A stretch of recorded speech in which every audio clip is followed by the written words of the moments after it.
sur Google Sheet comment créer une barre de progression. Ici, par exemple, j'ai 4 missions à réaliser, et pour chacune de ces missions, j'ai la liste des choses à faire, le nombre de choses à faire en tout cas, et le nombre de choses qui ont été faites. On peut voir les pourcentages correspondants à côté. J'aimerais bien avoir à droite une barre de progression remplie en fonction de la quantité de ce qui a été fait par rapport à la quantité du à faire. Dit autrement, je veux juste une barre qui reflète les pourcentages ici. Pour ça, on peut utiliser la formule Sparkline. Et on va utiliser une version un peu particulière de Sparkline. On va utiliser un type qui s'appelle le CharType bar. Pour cela, je vais d'abord lui donner comme première information le fait. Ici, B4.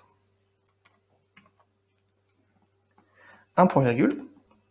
Puis je vais aller mettre entre accolades les paramètres du bar type. C'est-à-dire le design de cette barre de progression. Ici, on va réutiliser le type CharType bar.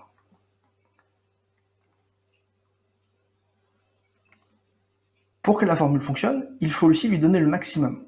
On lui a donné le nombre de faits, il faut maintenant lui donner le nombre à faire. On va utiliser point virgule et on va lui indiquer le maximum.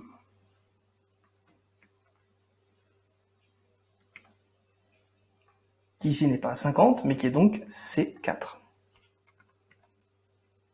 Si on étend la formule, voilà le résultat.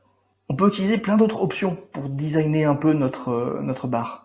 Il faut bien comprendre comment elle fonctionne. Tout ce que l'on met entre les accolades est toujours sous le format de une variable, ici par exemple le type de graphique ou le maximum, la valeur maximum de la barre, séparé par un anti-slash avec une valeur. Ici le chartype c'est barre, ici la valeur maximum c'est C4. On va maintenant par exemple rajouter une couleur. Donc point virgule, c'est un nouveau paramètre qu'on ajoute. Color1, la barre de la première couleur. Un anti-slash, et on va lui donner par exemple blue. On peut aussi utiliser des valeurs hexadécimales.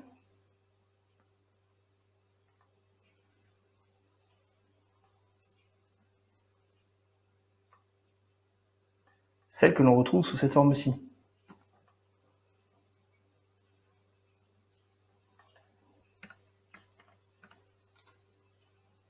Google Sheet propose plusieurs options pour aller designer un peu cette barre. Pas hésiter à jouer avec elle pour comprendre un peu comment elle fonctionne et comment on peut les utiliser.